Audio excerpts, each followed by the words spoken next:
All right, welcome in. It is time now for the Noll Road's Sunday show, our favorite day of the week. And check this out. Steelers beat writer and insider Chris Halicke is going to join us in about 20 minutes, give us what he has learned about the Steelers coaching search so far and where we are at here on divisional weekend. It's the biggest offseason thing possible. Not only trying to hire a coach, but the Ravens and Browns are interviewing a lot of the same guys. So you have to be able to identify who the real guy is, and you have to be able to sell him on your vision with worse facilities and no MVP quarterback either. So let's talk about all that, and we'll pack it into the next hour or so with you. Here we go.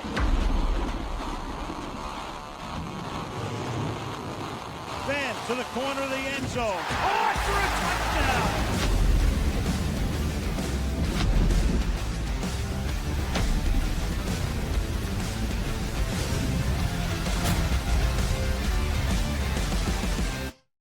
Yeah, buddy, I'm Gavin Dawson, along with my favorite football Neanderthal, the all-academic SEC lineman at Kentucky, New Bear Lesnewski. Big old Sunday show on the docket, buddy. How you feeling?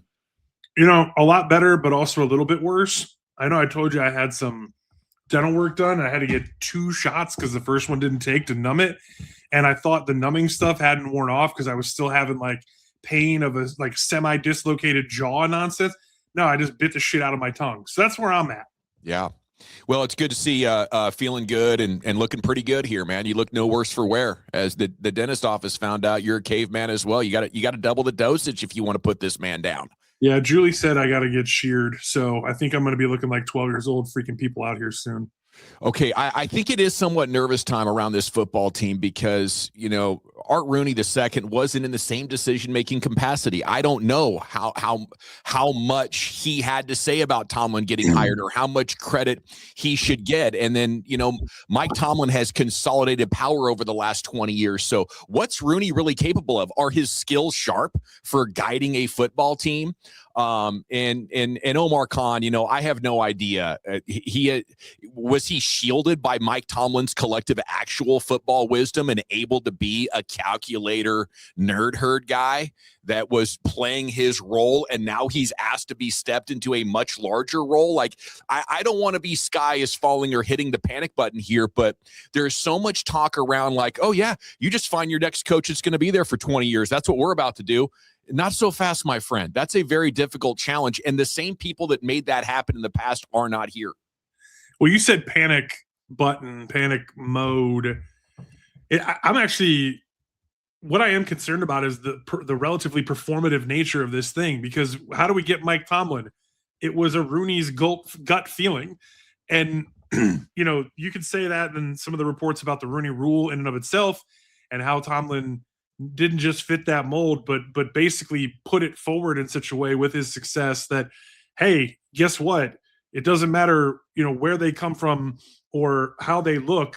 If you have a gut feeling about a guy and he doesn't even have that much coordinator experience, you can take a shot on this dude too, because Tomlin just didn't lose for 19 years. He didn't win ultimately at high enough of a ceiling as you would have liked him to for that extended amount of time. But he could say, especially if he doesn't come back for the rest of his football life, he didn't lose. I mean, that's what the losing season stuff adds up to. So now you're looking at, you know, probably another young defensive-minded leader of your men. And the question really is it a leader of men type? Or, to your point about Omar Khan being a nerd herd guy, are we going next-gen stats even deeper into the branches of the McVay tree than we ever have with Steelhouse, or, you know, go to the top of that tree, go to the Shanahan side, and go to the brother Kubiak. So there's a lot to unpack, and there's 2 sides of it up front, which is why, you know, we led our way with the artwork on the way into this show today with, you know, Rooney, AR2, right? Opposite the concept, the con man, the con artist. And the thing that really has me wanting right now, beyond the gut feeling and beyond everything that we talk about when you take into any of the potentially negative or the potentially less than football, or maybe just less football acumen than you would like relative to, you know, the Rooney side of this conversation, is you also talked about the consolidated power of Mike Tomlin over 2 decades. So what really happened at the trade deadline and how big are, as you like to call them all the time, the church bells on Omar Khan relative to pounding the table for his guy. There is a lot to like about Omar Khan, and I hope it goes well, but I think I put all this through the context of they both let Mike Tomlin hold this organization back. The analytics. Oh, you were going to say hostage, and I was going to say we want volunteers, not hostages, but we don't have to do that anymore. How great is that? But I think you are smart to point out that Omar Khan might be so sharp, that he's willing to acknowledge what he doesn't know and just says, hey, we need to be picking from the McVay or Shanahan tree. Will Art Rooney be thinking we need to stay old school? Like, how much really has Art Rooney thought about this as the last 10 years we've gone through this football revolution? He's allowed Mike Tomlin to stay on the job. Now, at his presser, he did say, I was willing to give Mike another year. So maybe he was running out of patience, and maybe Art Rooney, the light bulb actually came on that Mike Tomlin is holding us back from going into the full 21st century of football analytics and schematics. Can I just, the one thing I'm going to say before I know you got a ton of stuff you want to get into today. We actually live in a world where for everybody who's just celebrating and dancing in the streets that, Michael Petaway Tomlin is no longer a part of this team. You know who could be? And we're talking about McVay, we're talking about Shanahan, we're talking about trees, we're talking about branches. You know who? There are guys out there who do both. There are guys who are leader of men and are connected to Mike Tomlin who also did time with the Rams or the 40. How about Raheem Morris? You start having some of these conversations, it gets really interesting very, very quickly. Yeah. Is there a compromise candidate in there? Sorry. No, I was just going to say maybe that's a compromise candidate, and I don't know that I love that idea either. Yeah. So that's what's so crazy about this, right? Is you're typically right now we're finding out there isn't a whole lot of gray area. You either wanted one more year, wanted Aaron Rodgers one more time, wanted to go really all in, right? Wanted Mike Tomlin back, wanted the 20 years, or you were just so fucking done with it that you were almost you never even heard of Nate Shieldhouse until his Illinois highlights started playing again in your Twitter feed. And now you watch the one video where they're on the tablet and they're showing you how they do things. And you're like, that looks like Mars compared to what we do here.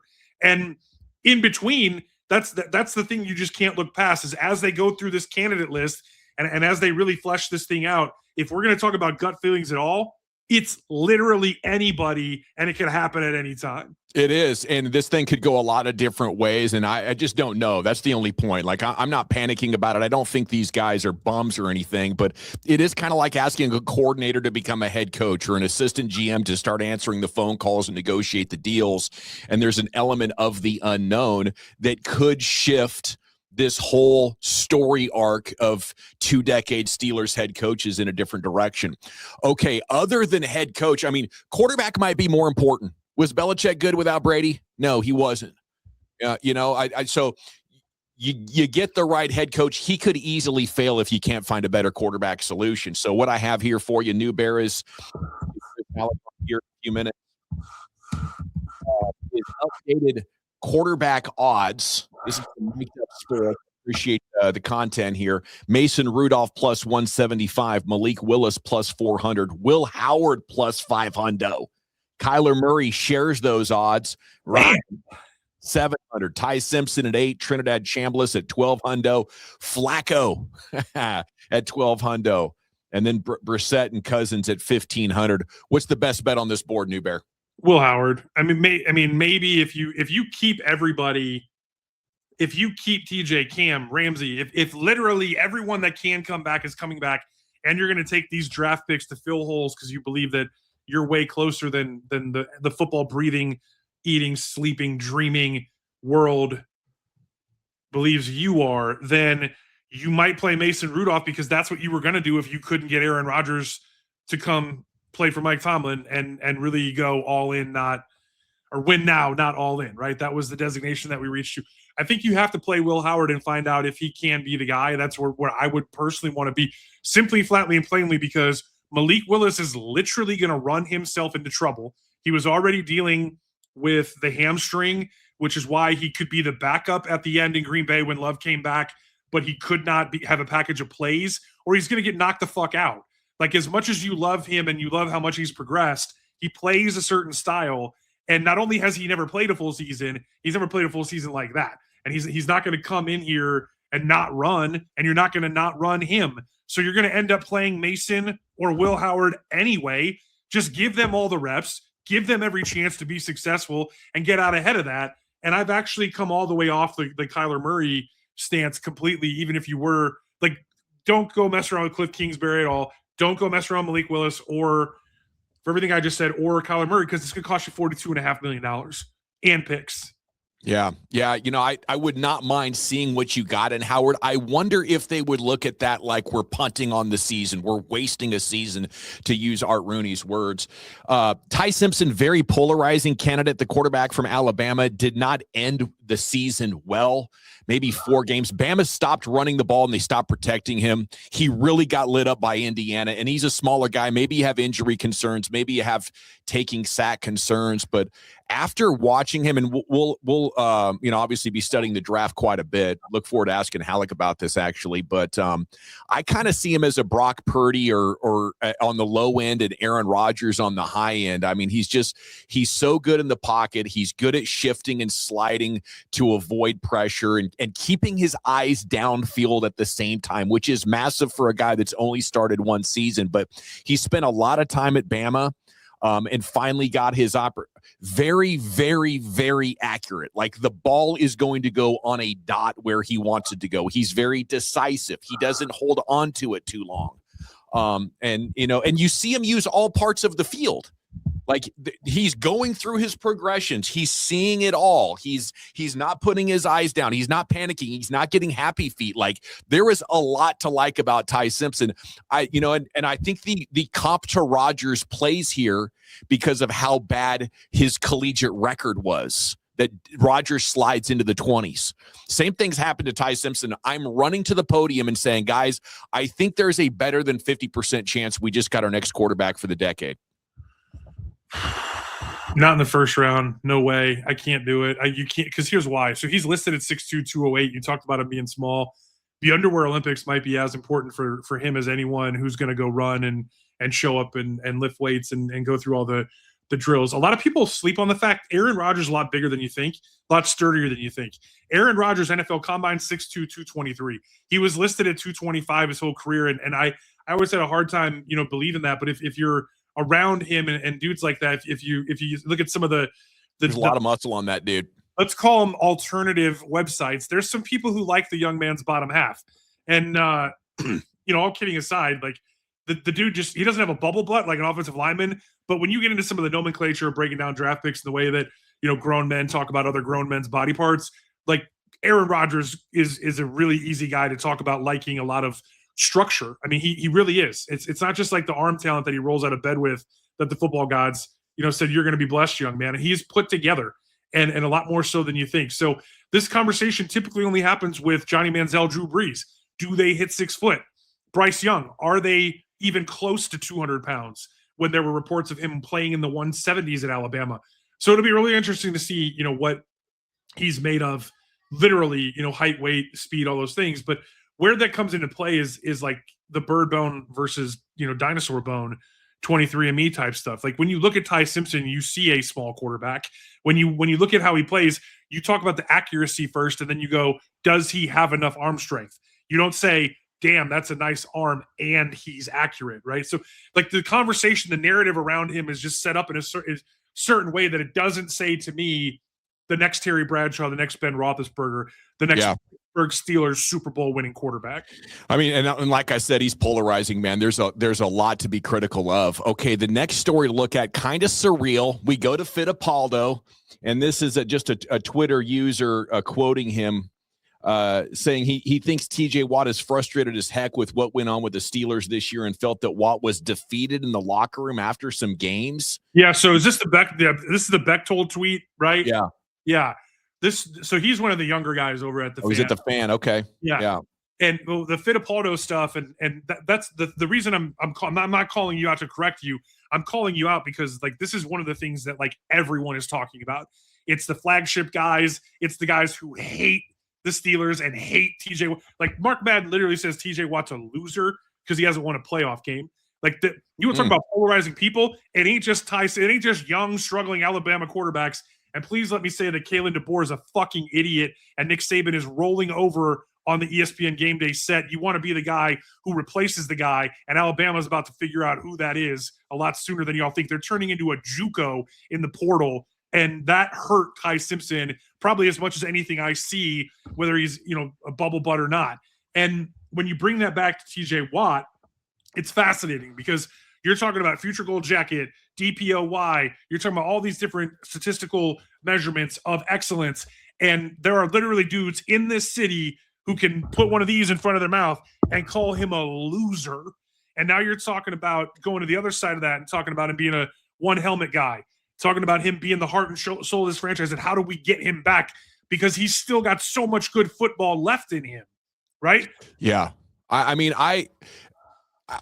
work at the Fan in Dallas. I'm a sports radio guy. I've enjoyed the format for 35 years, and I appreciate the art of hot taking. And I don't think it is your job to protect the players and worship them as idols. So if you want to say for entertainment purposes, I think TJ Watt is a loser and see how the world burns and how the world reacts to you, I'm with that. I think that's quality entertainment. If you're willing to sacrifice your credibility and your sense of belonging amongst actual sports journalists, if that's how you want to play it, go for it. I don't mind that at all.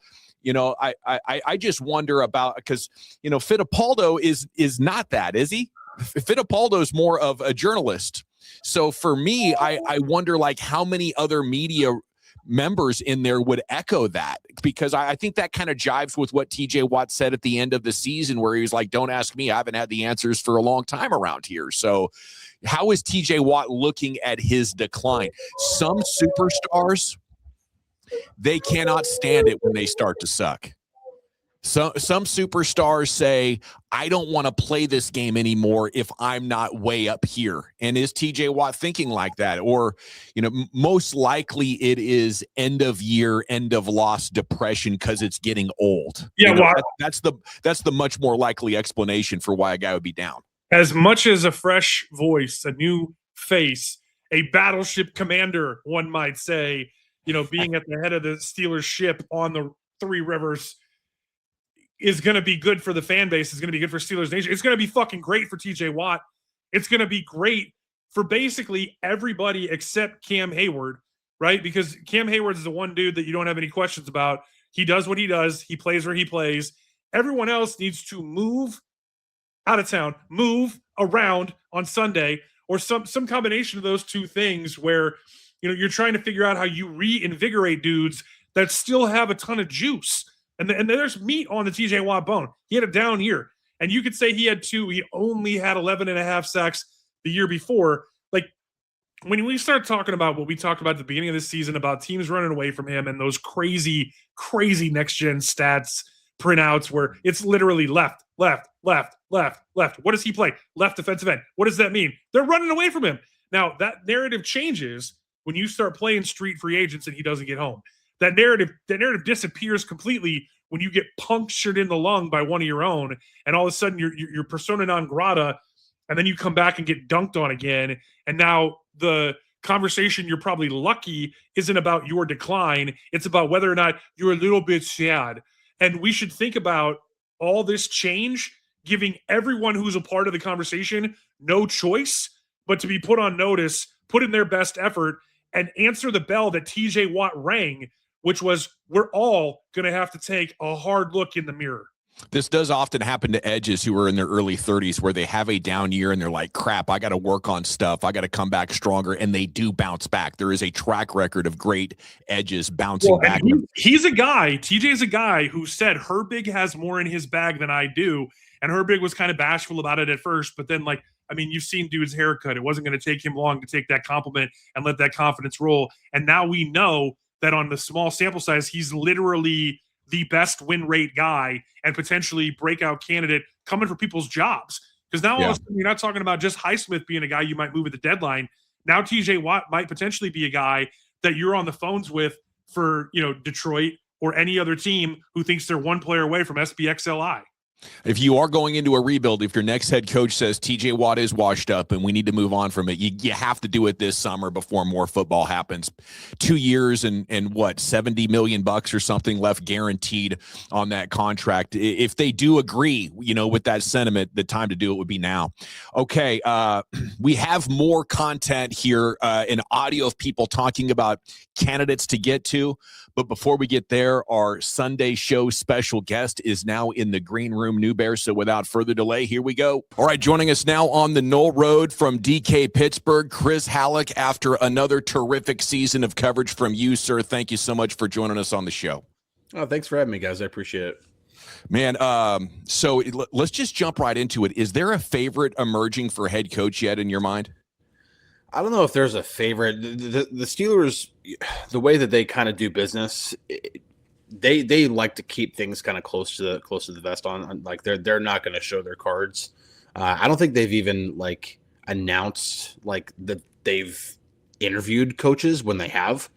So like you see all these other teams, like they're posting their graphics, like we just got done interviewing Chris Shula, whatever it is. But I feel like the Steelers are going to play this pretty close. They're going to keep things on the deal as much as possible. The fact that I've even gotten some answers via text it's pretty encouraging. But in terms of a favorite, I don't know if a favorite's emerging just yet, just because it's still so early in the process. They put together a list of 8 candidates thus far.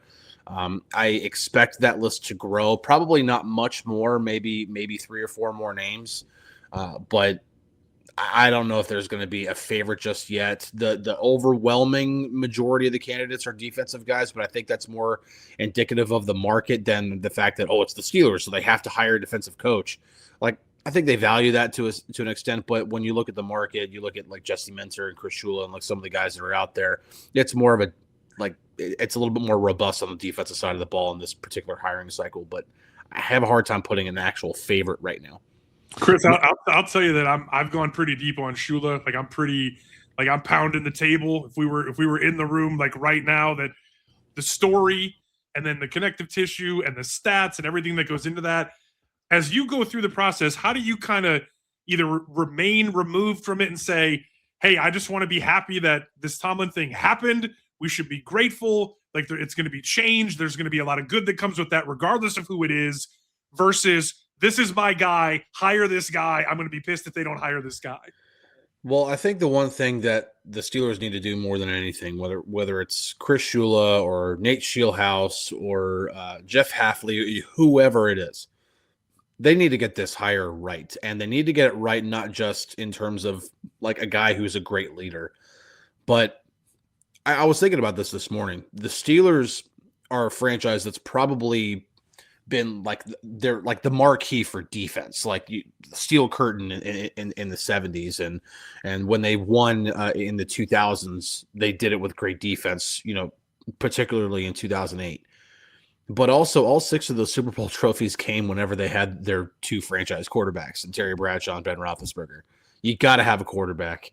The nearly 3/4, nearly 75% of the teams that have won the Super Bowl have either had a quarterback that's already in the Hall of Fame or a quarterback that's going to undoubtedly be in the Hall of Fame. Tom Brady, Ben Roethlisberger, Drew Brees, Aaron Rodgers, those guys. Not even talking Eli Manning or Russell Wilson, guys who are kind of, you can make an argument for, whatever. It's just an overwhelming majority. You have to get the quarterback right. Now, does that mean you go offensive mind? Does that mean you get a young guy who you think can do anything with just about any quarterback? Maybe that's the way to go, but maybe all it takes is getting that really good emotional leader type, like they've done when they hired Bill Cowher, like they did when they hired Mike Tomlin, because I don't think it's an accident that Bill Cowher had a lot of great teams. And then the second that he gets a franchise quarterback, they win, they go 15-1 one season, then they win the Super Bowl the next. Mike Tomlin inherits a franchise quarterback and a great defense. He wins a Super Bowl in his second season. So the head coach is really, really important, but you also have to have an eye on, okay, well, what's going to happen at quarterback too? And I think that has to be a big part of the conversation, no matter who they hire. Can you trust that Art the second here is going to have that Rooney magic when it comes to finding the next head coach? And what do you make of his role compared to Omar Khan's role? How much of a football guy is Omar Khan? He kind of the resume reads like he's an operations manager more than a football GM to me. But what can you tell us from being on the inside?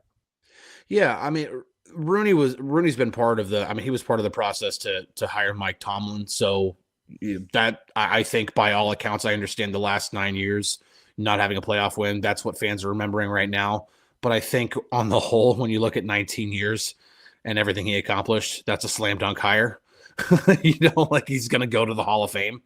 And yeah, so he was part of that process. So you'd like to think that he's going to have a similar feel for how these interviews go, how this process goes as well. When it comes to Omar and how much say he has, and Rooney did say it's going to be him, him and Omar spearheading this thing. Omar, yeah, kind of more of an operations guy, but I feel that he really trusts and he's learned a lot about the football side of things too. I don't think he just thinks of himself. The one thing he does not like to be thought of is just a cap guy. A lot of people refer to Omar as a cap guy, and he is. Like, he's a genius when it comes to manipulate. Like, I see the Steelers having $41 million in cap space right now, and a lot of people are like, oh gosh, they have TJ Watt, this massive contract, Jalen Ramsey. Dude, Omar is going to be fine when it comes to managing the cap. He knows how to manage that stuff. But I think when it comes to the football side of things too, and he also trusts Sandy Weidel, who definitely is like some good stuff that he did in Philadelphia. They've got a good system there, a good staff there. I think Omar is going to bring a nice, more probably modern approach to how you view a head coach in 2026. I think that's a cool thing to see as part of this process. Chris Halicke here with you from DK Pittsburgh on the Noll Road. Who do you want? I mean, you've studied all these candidates now, and this is one of my favorite times of year for fans and for media, because we get to dive in and not only learn who the up-and-coming guys are, but what makes them up-and-coming guys and what schemes and teaching techniques and coaching strategies they're bringing that make them so popular. So as you've looked into this cast of nearly 10 guys, who's the one that you think Steelers fans should be most excited about if they hire him? Me personally, and I just don't want people to either get their hopes up or whatever, but I really like Nate Shieldhouse from the Rams, the passing game coordinator. I understand he hasn't been an offensive coordinator, but man, Mike Tomlin had 1 year as a defensive coordinator before he got hired. I don't think you need a whole bunch of experience. Took words right out of my mouth. Yeah. You don't need a whole bunch of experience to become a head coach and be successful.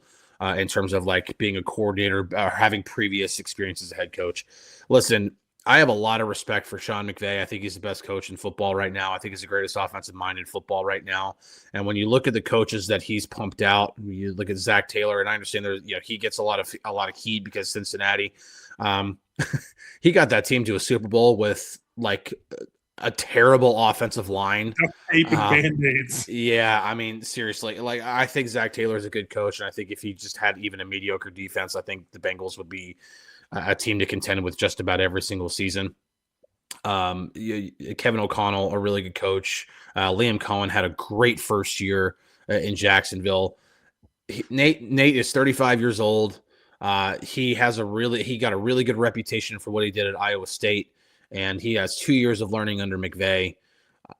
I'm curious, and he's kind of a natural leader too. He's a quarterback at Illinois. He was a team captain. Right.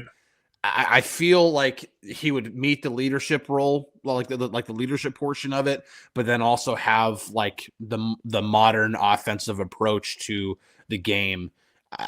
He's my favorite right now. I am also really interested in Clay Kubiak. Clay Kubiak got really, really high praise from Kyle Shanahan as the head coach. We're talking about head coach, right? Oh, I know. Yeah. Okay. Yeah. But I mean, listen, Clay's worked under Kyle for 5 years. He's been the offensive coordinator now. And, Kyle said that he's as good as it gets when it comes to anybody who's worked under him. And I'm like, absolutely. That's pretty high praise, because Clint worked under him too. And Clint's obviously doing great things in Seattle as their OC, but Clay is kind of getting overlooked because Clint's like, Seattle's the number 1 seed, and Sam Darnold is in the running for MVP, and JSN might win Offensive Player of the Year. There's a lot of great things but Clay's kind of being overlooked, and so that's kind of interesting to me too. Now, granted, I said both offensive guys. I think an offensive approach might be a nice change up for the franchise, but on the defensive side, I like Chris Shula too, like you said, Bear. Well, that's one of the things that's interesting about Shieldhouse. Seems like he's going to be the next, because there's so few offensive guys. If you're going to hire an offensive HC, like it seems like he's going to get a head coaching job. So one of the reasons I like Shula too is when you think about the totality of the staff, if Shieldhouse is going to get a head coaching job and it's not going to be here because they're going to do what they do, the brand is the brand is the brand. You could go get, Clay Kubiak. You could go get Grant Udinsky. You could get one of these other wonderkins to be the OC, and then we're having a conversation about the defensive coordinator. Just as a quick little how much do you think, however the staff shakes out, if they go with one of the kids, right? And let's not forget that Tomlin himself was like 34, right? Yeah, so he's younger than everyone we're talking about, except for the younger Kubiak brother, I think, and maybe Udinsky if they pull that trigger. But like, as this staff shakes out, if they go young, offense or defense, how much of like a Raheem Morris, or I've been talking a lot about Anthony Weaver, how much of a dad figure do you need somewhere among that big three?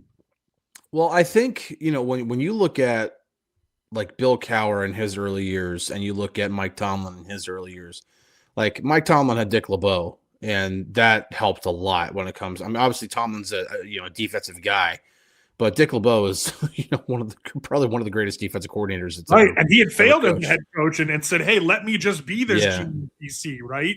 Yeah, but then Bill Cowher brought in Ron Earhart, who kind of had this system, and yet he was established, and so I think that's part of it. I think you do bring in somebody. If you are a young head coach and maybe when you're looking at the other side of the ball that you don't lean to, if it is a Nate Shieldhouse, maybe you do bring in I hate to use the term because it's so cliche, but like a grizzly vet, to be your defensive coordinator on the other side, but or at least bring in somebody who understands how to play defense in 2026. I think that's another big part of it too.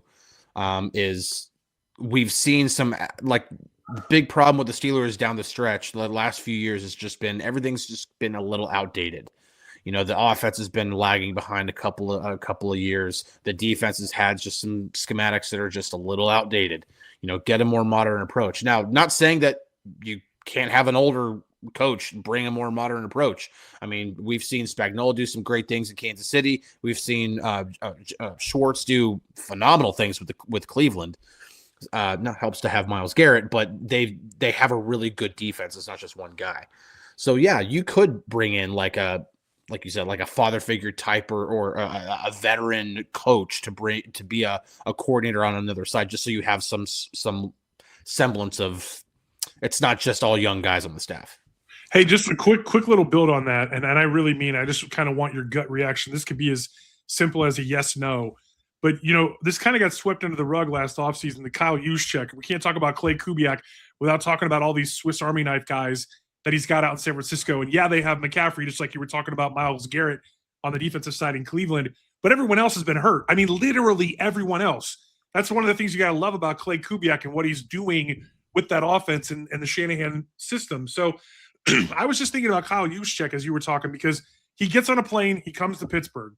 He sees the facilities. He sees that they share with a college team. He sees that Arthur Smith is calling the plays in this offense.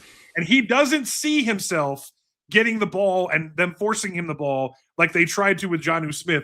He takes everything into account, and he calls his dad. He calls Kyle Shanahan and says, please take me back. And he takes less money to go sign with the San Francisco 49ers. Yeah, yes or no, like totality of this thing. Aging facilities. You're talking about modernization of this franchise. Like, is it enough, like with this coach, or does this conversation go from like locker room, training table, all the components that goes into this? Could they miss one of these guys because someone else has all these bright, shiny lights? They could, but I think if it's the right hire, like I was just recently listening, and I'm a football nerd because the podcast itself was like a few years old. But I was just listening to a podcast where both Kyle Shanahan and Sean McVay were talking. And Shanahan was describing his entire process of whenever he ended up taking the job to coach the 49ers. And he started laid out some of the things that were important to him when he was being hired.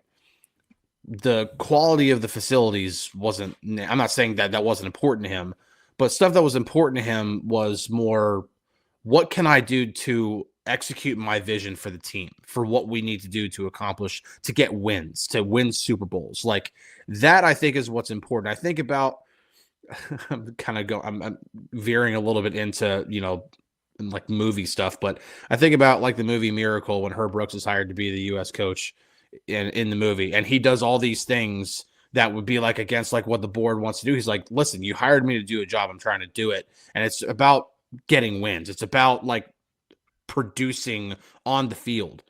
And I think that is what the Steelers are going to look for in a coach. And I think if a coach comes in and he says, yeah, but your facilities are out of date, or the locker rooms look old, or whatever, that's probably not the thing that you want in a head coach for that to be a priority. Now, do I think that could be something that like down the list of priorities? Like, hey, listen, it might be good for morale if we had, a state-of-the-art facility.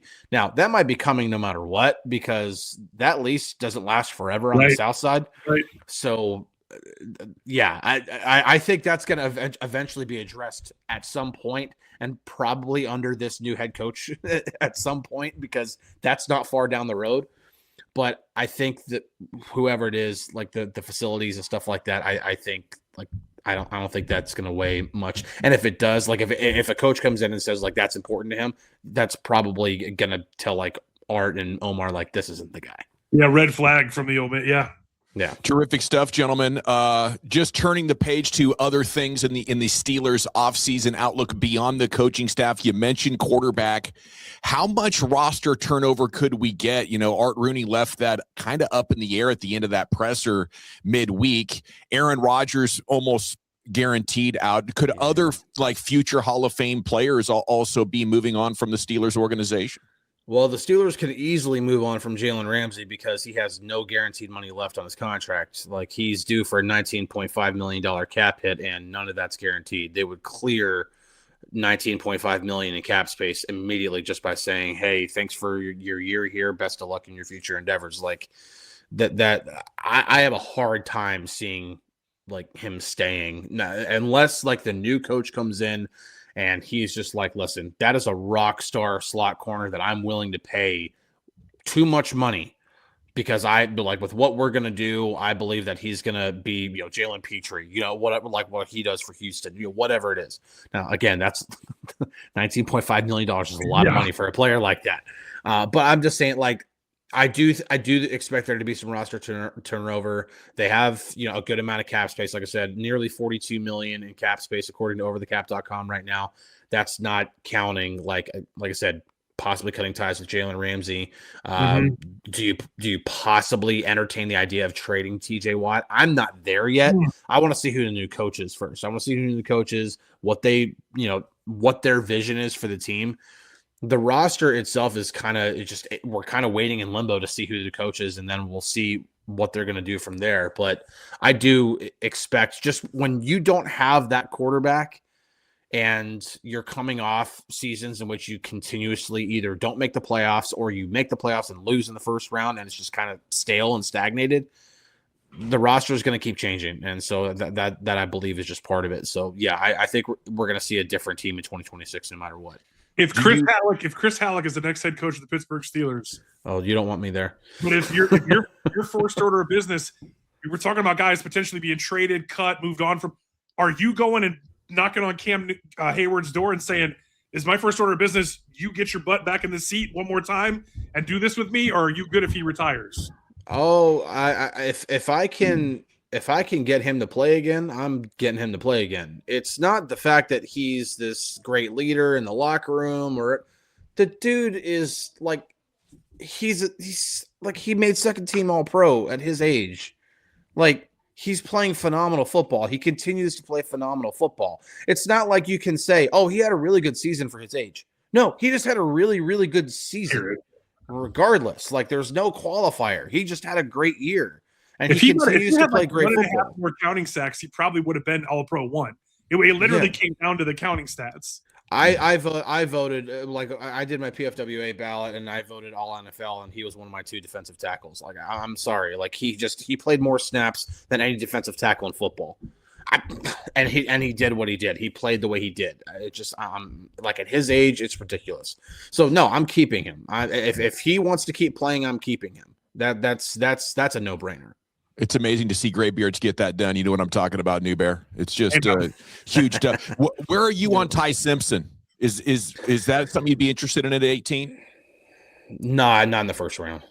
Not yet. I haven't seen enough. My draft prep is really getting like started next week, and so I'm gonna start like the first possession I'm gonna look at is quarterback. I almost don't want to look at the Fernando Mendoza tape because I know it's like pie in the sky because he's not going to be there. Like the Steelers are not trading all the way up to 1 to go get him. So yeah, you have to look at the other quarterbacks. I have a hard time knowing what I know about him right now, and maybe whenever I do a deeper dive into the film and deeper dive into everything else, I'll be like, you know what, that might be a first round guy, but right now, no. Second round, okay, possibly, yeah, I'll think about it. But man, this team's got too many holes. Like especially wide receiver, unless it's a slam dunk in the first round at quarterback. Like you cannot Kenny Pickett this thing. Are you thinking Rudolph? Are you thinking Malik Willis, Kyler Murray? What are you doing if you don't draft the quarterback round 1? Well, right now, like my initial feeling right now is go after Malik Willis. I really like what he did in Green Bay, and if you bring in an offensive coach. Or even if it's a defensive coach, but he brings in a really nice, young, bright offensive coordinator that could probably do some really good things with the quarterback. Yeah, I'm really interested in Malik Willis. Shit, if Green Bay moves on from the floor, we could just bring him in as OC and bring Malik Willis over and see what he can do if we give him the keys to the car. If the Packers fire or move on Matt LaFleur, that's who I'm hiring. I'm sorry, Matt LaFleur is a phenomenal football coach. I'm sorry. Like that to me, like at that point, it's almost like throw the rest of the candidates out the window. I'm going after Matt LaFleur. High praise. He's a phenomenal coach. I want to throw this hot potato at you, Chris, and if you hate it, just spike it. But what do you think about the idea that it was more family than football? And Rooney talked about that and said you're going to have to ask Mike himself, and maybe that's your job as a reporter. But there's been weird speculation about it. Where are we at with this story right now? I hate to try to speculate on it too, just because. First off, I don't know. I have not like had anybody like tell me anything when it comes to why Tomlin stepped down, why he ultimately decided to step down. I would like to think, based off of what I do know, like the kind of the little bit that I do know, that it is more about like just needs to take a breath. I think like it's saying something because I've seen Mike at the beginning of football seasons, and he's always like, you can just see the ultra competitive dude. Like it's crazy. Like there are stories I wish I could tell, but I've seen Mike behind the scenes, like when it comes to like that drive. And I don't know if I saw that same drive down the stretch. I'm not saying that he wasn't trying. I'm not saying that he wasn't. He's coaching. He's trying to win, but it's different. You know what I mean? I think I feel like he kind of needed to take a breath. But then also you look at like every time they went on the pro day circuit, he went to Georgia. Like he made the personal trip to Georgia, and sometimes you're like, Georgia doesn't really have any players the Steelers could need. Well, he went to Georgia because his daughter's there. Like that, like he's going there to spend time with his daughter. Like he's using yeah, he's going to do work. He's going to go there. He's going to scout some of the players. You know, Steelers didn't take anybody from Georgia last year, but he went to Georgia on that pro day circuit because it's time he gets to spend with Harley. You know, and lo and behold, he's right there in Georgia cheering on Harley last night. You know, and I think he's going to enjoy taking time to spend time with his wife and with his kids and to take a breath. I mean, he's put so much of his life into football and to coaching, and not just coaching, but coaching the Steelers. For that job does not have any downtime. It just doesn't. Yeah. The Steelers beat doesn't have any downtime either. I hope you get time to spend with your family this off season and make time for apparently your USA hockey team here. The Olympics coming up. I know you got to be fired about that. I really, really am, man. I'm super stoked to have NHL players back in the Olympics. The U.S. roster is pretty good. There are a couple decisions I wasn't too fond of, but still love the goaltending. Still love what we have on defense, and I think the U.S. can do some damage. Yeah, no matter what happens with Team USA, the underwear Olympics are right around the corner as well, which makes this one of the most fascinating times of year for all parties. Well, thanks for joining us, Chris. Have a great weekend. We'll look forward to what you do next year, and we can't wait to read all about it and watch it with DK Pittsburgh, man. Have a great weekend. All right, thanks, man. Thanks for having me, guys. I appreciate it. All right, we're going deep on this version of the Noll Road, the Sunday show. Let's pick up the news content. I got a reason to be excited about this thing getting turned around here in the not-too-distant future. New Bear, I saw how about this? I saw draft power rankings. Who has the most capital? The Jets, the Raiders, the Browns. They got a lot, but the Steelers with their, 12 picks? They got the fourth highest value. And if I mean, they only got to nail 3 or 4 of these to make a massive impact. If you nail 5 or 6 of them and you get a handful of starters and some depth pieces, this Steelers team could look a lot better. And it does desperately need an infusion of young talent. What's neat about it is that it's also basically 3 of the top 75, 4 of the top 100, 5 of the top 125, 6 of the top 136. I think my math is correct on that. And I'm not cheating. I don't have a sheet up. I've been looking at this so much because you guys might have seen me tweet that if they trade Tomlin to the Raiders, 7 of the top 136. Okay, so if they get the Raiders, if Tomlin were to come back, they could go get 36 and 67 from the Raiders. The math on this gets crazy. Like I've talked about this a little bit. Even if you just got all 3 4s from the Raiders, you could have 10 of the top 135. Like let's say it happens next year, and you're in this completely different position because you filled holes on this team. There's reports that Tomlin is permanently retiring. There's reports that, he just needs a year and then he's going to be refreshed and then you go move him. I wish it could happen now because you could really, man, you could make some moves when you start talking about that ammo. But as it is, I don't understand what they're going to do with all these 12 picks still, because you're not drafting 12 players and playing 12 rookies on the 2026 Pittsburgh Steelers. Like that just doesn't happen. So what I had said all year was 2025 turning into 2026, you win 1 playoff game, Tomlin, Rodgers, everyone's coming back. You're having a conversation about how do you supplement here, supplement there? How do you move up to go get wide receiver 2 for real? Or how do you move up to go create some more depth pieces? I mean, think about where they found Y.A. Black. Think about where they got Peyton Wilson and some of those guys falling for different reasons. Now, all of a sudden, you're sitting there and a guy who has a medical, right? Or a guy who didn't run real fast in Indianapolis. You have the ability to go give a 6 and a 7 or a 5 and a 6 to next year's 4, whatever it is. No, you got these 12 picks right bleeping now, and half of them are a nice top 100, top 125, and half of them are guys that, unless you really, really, really, really get lucky, you're probably not going to see a lot of them playing. And now you go, okay, well, now you're having the same conversation we just had about Y.A. Black. You're telling me you want to play Will Howard. Where were those 2 guys picked? So I think one of the things that you have to really be excited about is Omar Khan's recent track record after decade almost the same time frame that they haven't been winning playoff games. They have not been winning with draft picks. And so far, when you look at that first round, the first 3 rounds, a couple of hidden gems, you start winning 1, 2, 3, and then you get another 1 or 2 or 3 in that same draft. That's how you build super champions the Pittsburgh Steelers way, from the inside out. And we stop having these ridiculous off seasons where we're sending the only guy who was willing to call people out, Minka Fitzpatrick, away for some dudes that you could question their scheme fit, question whether or not they really want to be here, question or not, Darius Slay, they're going to be on the team at all.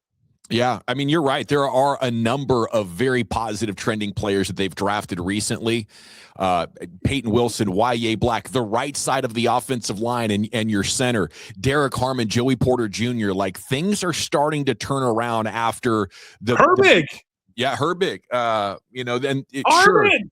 you have not drafted Pro Bowlers well over the last decade, but that's about to change in a big way. And if you have a big winning season and this defense plays well, you could turn around and suddenly have 3 or 4 Pro Bowlers from this group that's been drafted over the last 3 seasons. And hey, let's not forget, it's not just the draft, it's the UDFA guys. It's the scouting in totality, because the same way, and look, they cut James Harrison twice and they were lucky the Ravens let him come back. Dylan Cook is one of those dudes that I'm not saying he's James Harrison, he's going to be a fringe Hall of Famer, but all of a sudden Broderick Jones got a little hitch in his giddy up, and he better get right, or he might not get that 5th year, he might not get the second contract from Pittsburgh. And that's a problem, because I think 11 out of the 12, last first round draft picks did not get that. Yeah. All right, let's talk candidates. First up, before we start to hear from and about the candidates that have been, reported and have already interviewed for the Steelers, I wanted to jump into like the last 1 minute of this Mike McDaniel's video that's popped up and has gone viral. Chris Forster is interviewing him, and it's really a 5-minute video, talking about what all the guys from the McVay and Shanahan tree have in common, and how their shared experience from 15 years ago put them in a position to think about the game of football so much differently from everybody else that's working in the NFL. So here's former Dolphins coach Mike McDaniel. He's probably going to get an OC job or a head coach job here in the next week or two, talking about just that. Age and peak, he doesn't set the edge the same way, or the 3 technique, and he's shoveling inside. Everything we're doing is under that lens. What is the reason for this? The foundational premise of offensive football and how it systematically needs to relate to each other. The standard was set very high in terms of having reasons for everything that you're doing. Majority of the NFL guys are trying to find success, don't have that foundation, so they're copying plays and don't know why. That over time, whether it's immediate success or failure, over time, it's really player buy-in. Players, this is their livelihood. They do best when they understand not only what they're doing, but more specifically and more importantly, why. All of those coaches have a why for everything. So it's not just the scheme, but it's the teaching. It's the teaching component in there as well.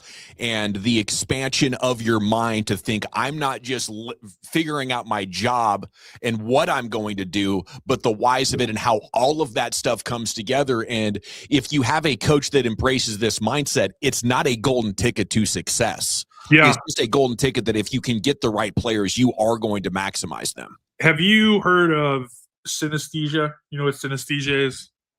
No. It's the first thing I think about when I think about guys like this. So you've seen like the Pharrell Williams with the the young lady's name just ran out of my head, but I'm thinking about like the Jackson Pollocks, Melissa McCracken, Monet, Billie Eilish. Synesthesia basically means that stimulating one sense triggers an experience in another. It's about the idea of feeling color, right? There's artists who they literally paint, and it's as a song is like hearing the song makes them feel a color, and that's how they paint on their synesthesia. Mike McDaniel has that for drawing on a grease board. Mike McDaniel creating football plays in his fucking mind allows him to like feel and translate what you need as a player, and the way you learn. Are you visual, or do you need to do it? And he's a genius. The problem with him is he's a fucking nerd, so much so that he went so far into the persona side of it, and Miami swallowed him whole. The problem with Mike McDaniel is he's a genius that like gets absorbed by those emotions. And so he's going to have a real hard time getting another head coaching job if he doesn't go become an offensive coordinator and prove it again, prove the genius. But the thing that people lose in that is the Miami Dolphins never stop being dope AF on the offensive side of the ball. They just have Tua actively playing with CTE, which is a whole nother phenomenon where you've seen the stuff about his body seizing up. We shared some of the stuff back and forth from the exit interviews with Darren Waller, where Darren Waller was talking about he would literally, from practice to the game, practice where he can't be hit, but the game where he has the trauma, like all this stuff that we didn't talk about. Chuck Noll wasn't like worried about Terry Bradshaw's feelings. In fact, he actively went to great lengths to stimulate them in ways that we wouldn't let coaches do today. Like that's the world was different. Bill Cowher's world, different. The world Mike Tomlin inherited, the football world that existed 2007, 8, 9, 10, different than the one we play in today. People forget Tom Brady used to be able to get his helmet knocked off. They just see the old man eating avocado ice cream looking like, he had the fat sucked out of his face in Tampa Bay. And they're pissed that he went there and won another championship. So if we're talking about guys coming here and helping us do that, Mike McDaniel is one of those dudes. He's just got to do it as the OC so he doesn't have all this other shit on top of him, and his genius is unbothered by anything other than figuring out the best way to matriculate the football into the end zone. Yeah, I think you're right. I think Mike McDaniel's going to end up being an OC more than a head coach because unless the Cleveland Browns call, because they'll do whatever. I mean, there are a lot of guys from the Shanahan tree that can't put it together as a head coach. There is a layer of tough guy or cool guy that I don't think McDaniel quite captures. Not only is he a nerd, but he's a bit of a stoner. Well, I mean, look at what Halicke said about Zach Taylor. I mean, he was a hell of a player himself. He's probably a really good OC forever. But in a shit show Johnny situation like that with cheap owners, he can't even get it done with Joe Burrow. All right, we're both big fans of Chris Shula, and we did a separate show a couple of days ago. If you want to jump back and find that in the library, you could do that right now. Here as I just make a note on where we want to put that up on the screen for you as you're watching this thing along. Salute to Derek Bell with Steelers Now. Okay, it's up next here on the Noll Road. Let me take you to this story. What would Chris Shula bring to the Steelers? He tweeted about it saying, I've spent the last 36 hours digging into Chris Shula. The deeper I looked, the more impressed I became. Just some takeaways and our thoughts from this article. One of the very strong points I think that should be made about Shula is that he's not just another member of the McVay staff. They were teammates in college. He's been there the whole ride. So if you think like a Nate Shieldhouse touching down for a couple of years is worth its weight in gold, what is 5 times that amount? What is a decade of schematically trying to figure out what McVay is doing on the other side of the ball and practicing against that and having opportunities to design game plans, and get feedback from McVay for an entire effing decade, So he's worked with legendary coordinators as well while he's been there, the Wade Phillips and the Raheem Morris type of wisdom. So I think the collective experience of Chris Shula, if you value McVay tree, this dude has it times 5 compared to what most of the guys coming off that tree have experience-wise working in that sort of environment. And it's the time on task. It's the being there in those meeting rooms and seeing how maybe the best head coach in football does it right now, and what are the traits that are getting other people hired off of that tree and allowing them to have success. You can't replace experience. Yeah, and the experience also of having success, and the experience of being part of having success and then failing or having to start over and then almost immediately having success again. I think that's one of the things that Bill Cowher was one of the things about his tenure that was so different than Mike Tomlin's was like there were losing seasons. And there were seasons where you almost won, and that gut punch was actually worse than not making the playoffs and being under 500 or fire this guy or, all the things that come with that. And, I don't want to live in a world as a fan where I know the narrative is 9-8 and then get beat in the first round of the playoffs, and they actually went 10-7. Just like I know that if you go 4, 8, 10, however many years you want to go, all the way back through Chuck Noll, like the Steelers don't lose. They've only had 9 of those seasons since '69, and you're talking about winning like 6-1-2, 6-2-1, 6-1-8. Like look at whatever percentage you want over however many years. What's the actual chance that you win the Super Bowl? When was the last time you looked at a Pittsburgh Steelers team and expected them to do so? So I'm okay going into a season every couple of years. Hell, maybe even 1 out of every 3, 4, 5. And you go, you know what? This isn't going to be the year, but we're an underdog. And it's going to be nice to watch these guys fight and project what they're going to be when the pieces come together and we're really ready. And I'm okay with that because you're building towards something as opposed to saying we are at the end and we're going to do things our way and only our way by continuing to just put more Band-Aids and more duct tape on more Band-Aids and more duct tape, because that's what the last at least half, if not whole decade, has felt like in Pittsburgh. And you're talking about during that time, while that's what we were doing here, this guy was chasing Super Bowls and building teams around that, trading the quarterback that you went there, right? Mortgaging the future to go get Matthew Stafford, winning the Super Bowl, and then bottoming out, right? Because you went and got Ramsey, you went and did all this other stuff. So then you have Aaron Donald, a super duper star, maybe the best to ever do it, influencing every level of your defense. He retires. You maybe take a little bit of a step back. There's new faces in new places. Now, next year after that, you're better in every defensive metric across the board, while every single room that you have ever coached in has seen a guy have the best year of his football life. Yeah, those are incredible points, New Bear. And, it's not only the development and the game plan, but it's also that he is implementing all of the modern cheat codes on defense. Just as there is play action on offense and motion, there is on defense. I think of three things: the simulated pressures, the post snap rotations, and the 5-man lines.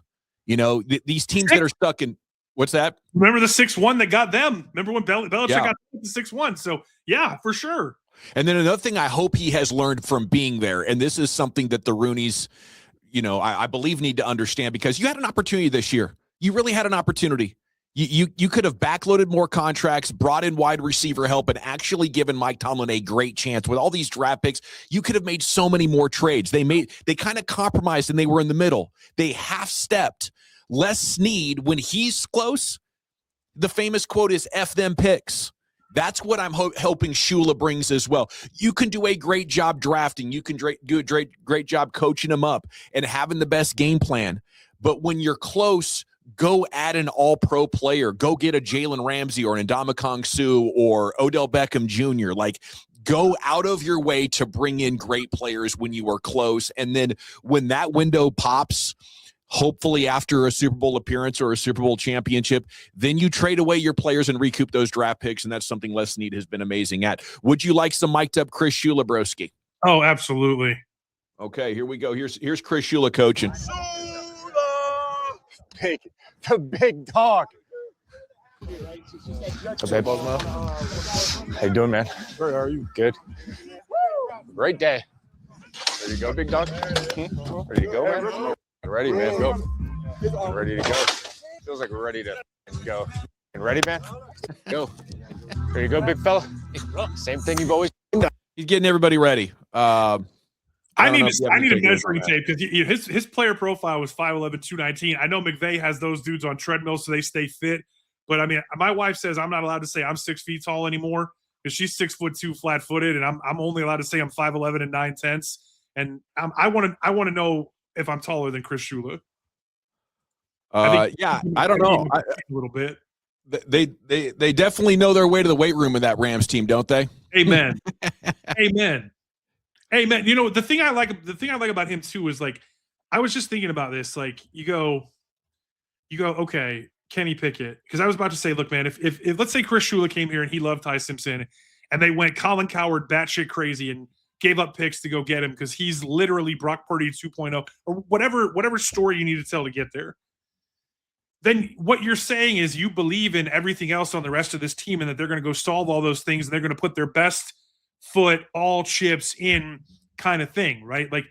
The difference with Kenny Pickett or Justin Fields or Russ or Aaron Rodgers is that they didn't do anything opposite DK, not just when they had DK, but when they had George Pickens.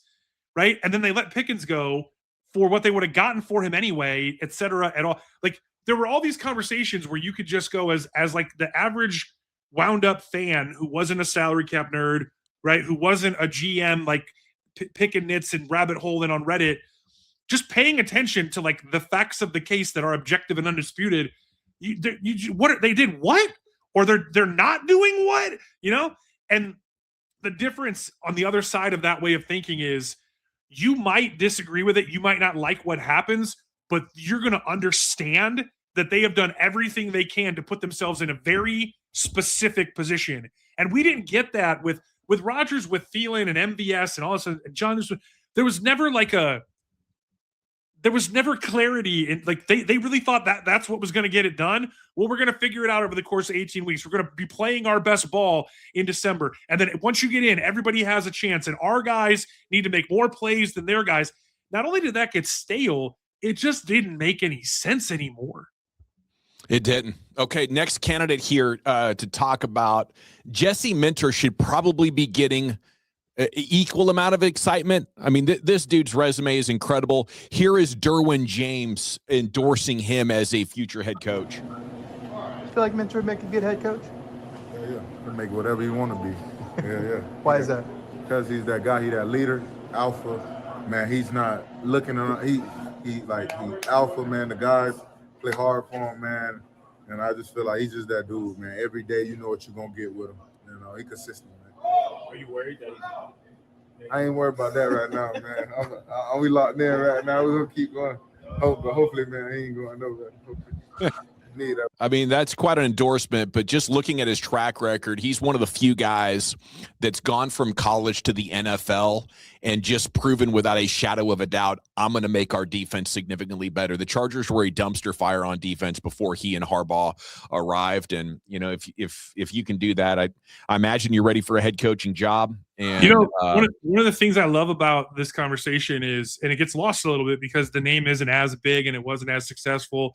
I mean, the Shula family dynasty is the Shula family dynasty, and Shula calling the Rooneys about Chuck Noll back in the day and all that stuff. But dude, like Minter's dad, Rick Minter, was a hell of a coach, and from my childhood, I mean, he was the DC of some of the greatest Notre Dame teams when I was coming up. When I was coming up, Rick Minter was like the dude that you were like, why isn't he coaching the Bears? Like, and then he goes on and is a head coach for a long time and has a very successful football life. Like Jesse Minter grew up and has been about this shit as long as he has existed too. I mean, like you just heard Derwin James, who's one of the coolest dudes and one of the best dudes to do what he does. And he's saying that Jesse Minter is him and he's alpha. I mean, that's a hell of an endorsement.